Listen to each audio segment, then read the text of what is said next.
سمرا صبح بیدار ہوئی تو خود کو دانش کی باہوں میں قید پایا۔ رات کو جانے کس پہر دانش کی آنکھ کھلی تھی اور وہ سمرا کو اپنی باہوں میں بھرتا دوبارہ نیند کی آغوش میں چلا گیا تھا۔ سمرا نے کس مسا کر خود کو آزاد کروانے کی کوشش کی تو دانش مزید سمرا کو خود میں بھینچ گیا۔ دانش کیا کر رہے ہو؟ چھوڑو، میرا دم گھٹ رہا ہے۔ سمرا نے بمشکل اپنے الفاظ ادا کیے۔ اس کو سانس نہیں آ رہی تھی۔ اب دور جانے کی کوشش کرو گی مجھ سے؟ دانش کروٹ بدلتا سمرا کی آنکھوں میں دیکھتا سنجیدگی سے بولا تھا۔ نہیں، سمرا جلدی سے نفی میں سر ہلاتی بولی تھی۔ Good girl. دانش سمرا کا رخسار تھپتھپاتا پیچھے ہوا تھا۔ سمرا موقع ملتے ہی بیڈ سے اٹھ کر واش روم میں بھاگ گئی۔ دانش کچھ سوچ کر بھرپور طریقے سے مسکرایا تھا۔ یہ کیا ہو گیا مجھ سے؟ میں تو کپڑے لانا بھول گئی۔ ہائے، اپنے کپڑے تو لے لیتی، کھا تو نہیں جاتا وہ تجھے۔ اب کیا کروں میں؟ سمرا اپنے سر پر ہاتھ مارتی اپنی بے وقوفی پر خود کو ہی سلواتیں سنا رہی تھی۔ دانش، سمرا نے ہمت کر کے دانش کو آواز لگا ہی دی۔ جی جانے دانش۔ دانش اسی پل کے انتظار میں تو بیٹھا تھا۔ سمرا کے بلانے پر لمحہ ضائع کیے بنا جواب دیا۔ وہ میں کپڑے بھول گئی، پلیز دے دو مجھے۔ کیا ملے گا اس کے بدلے؟ دانش نے موقع سے فائدہ اٹھانا ضروری سمجھا۔ دانش پلیز مذاق نہیں کرو، دے دو کپڑے، سمرا نے التجا کی تھی۔ میرا آپ کا کیا مذاق، میں سنجیدہ ہوں، بتائیں مجھے کیا ملے گا؟ لہجہ سخت تھا لیکن چہرے پر شریر سی مسکراہٹ نے آہٹ کی تھی۔ سمرا کا چہرہ پل میں سرخ ہوا تھا لیکن غصے سے نہ کہ شرم سے۔ دانش، میں تمہارا منہ توڑ دوں گی، کپڑے دو مجھے۔ سمرا تپ ہی گئی تھی۔ دانش کی ڈٹائی پر رات بھر تنگ کر کے سکون نہیں ملا تھا جو ابھی دوبارہ شروع ہو گیا۔ پڑی رہو واش روم میں اب۔ دانش کا بھی میٹر گھوما تھا۔ وہ واش روم کو باہر سے لاک کر کے خود دوسرے کمرے کے واش روم میں چلا گیا تھا۔ سمرا کی بدتمیزی اس سے ہضم نہیں ہوئی۔ کلک کی آواز پر سمرا دروازے کی طرف متوجہ ہوئی۔ دروازہ کھولنے کی کوشش کی تو وہ لاک تھا۔ اب اس کو سمجھ آیا تھا دانش کے لفظوں کا مطلب۔ پڑی رہو واش روم میں۔ نہیں دانش، تم میرے ساتھ ایسا نہیں کر سکتے۔ کھولو دروازہ، میں اپی سے شکایت کروں گی تمہاری۔ دانش، کھولو دروازہ۔ سمرا ایک بار پھر رونا شروع ہو چکی تھی۔ 15 منٹ بعد دانش ٹاول سے بال رگڑتا کمرے میں داخل ہوا۔ واش روم سے سمرا کی ہلکی ہلکی سی رونے کی آواز آ رہی تھی۔ سمرا، اگر آپ باہر آنا چاہتی ہیں تو میری بات مان لیں۔ دانش نے مسکراتے ہوئے ہانگ لگائی۔ واش روم میں روتی سمرا ایک دم ہوش میں آئی۔ دانش، کیا چاہتے ہو مجھ سے؟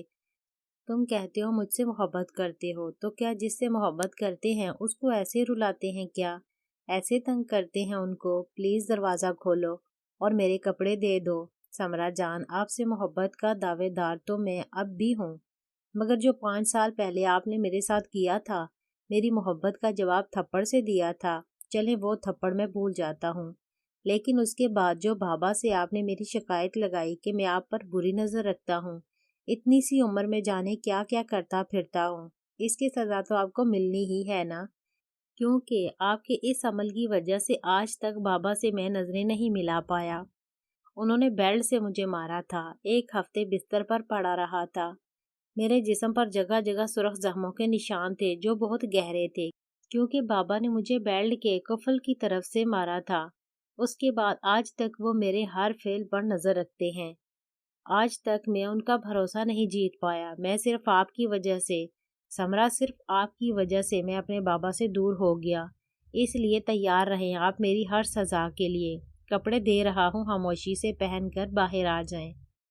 دانش کا شوخی سے بھرا لہجہ پل میں سخت ہوا تھا۔ چہرے پر انتہا کی سنجیدگی تھی۔ سمرا بھی دانش کی سزا والی بات پر اندر تک کانپ گئی تھی، جانے وہ کس طرح اس کو سزا دے گا۔ وہ اپنے کیے پر بھی شرمندہ تھی۔ اس کو لگا تھا احمد صاحب دانش پر غصہ کریں گے یا 1-2 تھپڑ لگا دیں گے، لیکن احمد صاحب کے اس اقدام کا سن کر سمرا سچ میں شرمندہ ہوئی تھی۔ وہ اپنی سوچوں میں گم تھی۔ دروازہ نوک ہونے پر ہوش میں آئی۔ یہ کپڑے لے لو، جلدی پہن کر باہر آؤ۔ سمرا نے ہلکا سا دروازہ واک کر کے ہاتھ باہر نکالا تو دانش نے اس کے ہاتھ میں کپڑے تھما دیے۔ سمرا نے جلدی سے ہاتھ اندر کیا اور دروازہ واپس بند کر دیا۔ دانش تیار ہونے میں مصروف ہو گیا۔ 5 منٹ بعد سمرا مہرون رنگ کی انارکلی فراک زیب تن کیے باہر نکلی۔ وہ دانش سے ابھی تک خوفزدہ تھی، اس لیے بنا کچھ بولے خاموشی سے اپنے بال سلجھانے لگی۔ دانش نیکسیک سے تیار ہو کر صوفے پر بیٹھا سمرا کو تک رہا تھا۔ چہرے پر سنجیدگی ابھی بھی اپنا ڈیرا جمائے بیٹھی تھی۔ دانش کی نظریں خود پر محسوس کر کے سمرا کے ہاتھ پاؤں کانپ رہے تھے۔ اس کو ڈر تھا کہیں دانش اسے بھی بیلٹ سے نہ مارنا شروع ہو جائے۔ دانش سمرا کی حالت کا احساس کر کے موبائل میں مصروف ہو گیا۔ تب کہیں جا کر سمرا پرسکون ہوئی اور تیار ہونے میں مصروف ہو گئی۔ کچھ دیر بعد سمرا کو خاموشی سے دروازے کی طرف جاتا دیکھ دانش رکھائی سے گویا ہوا تھا۔ کدھر؟ وہ نیچے آپی کے پاس جا رہی ہوں، سمرا ڈرتی ڈرتی گویا ہوئی۔ کوئی ضرورت نہیں ہے کہیں جانے کی، میرے ساتھ چلیں، ہم ناشتہ باہر کریں گے۔ دانش سمرا کا ہاتھ تھامتا کمرے سے باہر نکل گیا۔ دانش یہ کیا کہہ رہے ہو تم؟ میرے گھر والے آنے والے ہوں گے میرے لیے ناشتہ لے کر، میں ان کے ساتھ ناشتہ کروں گی۔ جانتا ہوں تبھی لے جا رہا ہوں۔ دانش ذرا رک کر سمرا کی آنکھوں میں جھانکتا گویا ہوا۔ دانش کی آنکھوں میں عجیب سی چمک تھی جو سمرا کو زہر کے مترادف لگی۔ وہ غصے سے منہ موڑ گیا۔ اگلے ہی پل اس کا جبڑا دانش کے ہاتھ میں تھا۔ میرا چہرہ پسند نہیں تھا تمہیں؟ ہاں، یہ چہرہ تمہیں زندگی بھر دیکھنا ہے۔ بہتر یہی ہے تمہارے لیے عادت ڈال لو اس چہرے کی۔ چلو اب۔ وہ ایک جھٹکے سے اس کا منہ چھوڑتا آگے بڑھ گیا تھا۔ غصے میں وہ آپ سے تم کا سفر طے کر گیا تھا۔ سمرا آنکھوں میں آئی نمی صاف کرتی اس کے پیچھے چل دی تھی۔ بچوں تم اٹھ گئے؟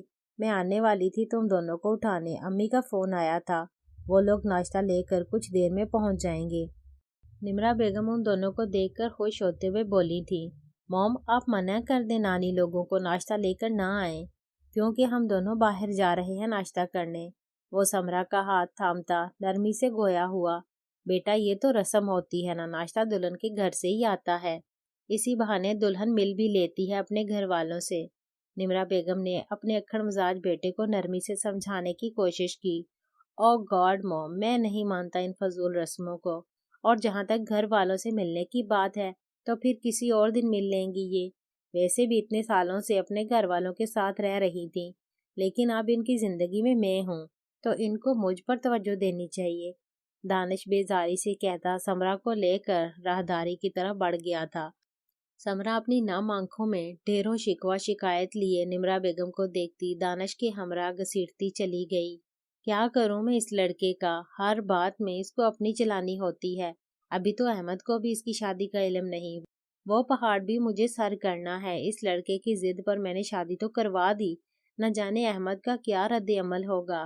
نمرا بیگم بڑبڑاتی اپنے کمرے میں چلی گئیں تاکہ کال کر کے گھر والوں کو آنے کا منع کر سکیں۔ یہ کس بات کا سوگ منایا جا رہا ہے؟ سمرا کو گاڑی میں بیٹھ کر روتا دیکھ دانش سخت لہجے میں گویا ہوا، مجھے نہیں جانا تمہارے ساتھ، مجھے اپنے گھر والوں کے پاس جانا ہے۔ سمرا روتی روتی بولی تھی، سوری سویٹ ہارٹ، تمہارے رونے کی وجہ یہ ہے تو بے شک روتی رہو، مجھے فرق نہیں پڑتا۔ دانش لاپرواہی سے کہتا گاڑی سٹارٹ کر کے سڑک پر ڈال چکا تھا۔ سمرا اپنے آنسو پونچھتی منہ کے زاویے بگاڑتی خاموشی سے بیٹھ گئی تھی۔ یہ کیا کہہ رہی ہو تم؟ یہ رسم ہوتی ہے۔ تمہارا سر پھرا بیٹا خود کو سمجھتا کیا ہے جو نئی نویلی دلہن کو یوں منہ اٹھائے سیر سپاٹوں پر لے کر نکل گیا؟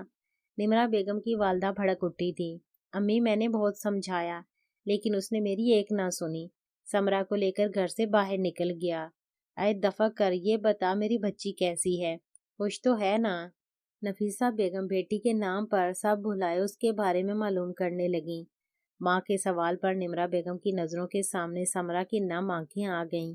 نمرا بتا بیٹا میری بچی خوش تو ہے نا؟ نمرا بیگم کو خاموش پا کر وہ دوبارہ گویا ہوئیں۔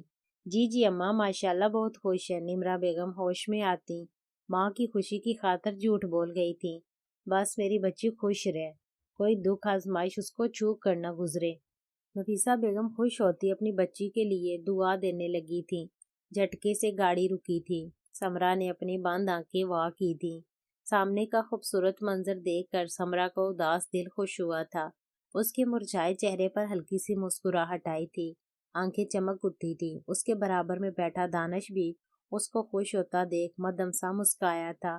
سمندر کی لہروں کا شور صبح کے اس خاموش ماحول میں ایک مدھر سی دھن کا کام کر رہا تھا۔ سمندر کے ارد گرد دور تک پھیلی ریت ہوا اپنی باہوں میں اٹھائے سب جگہ نچھاور کر رہی تھی۔ ناول ابھی جاری ہے، چینل کو سبسکرائب کر لیں۔ شکریہ۔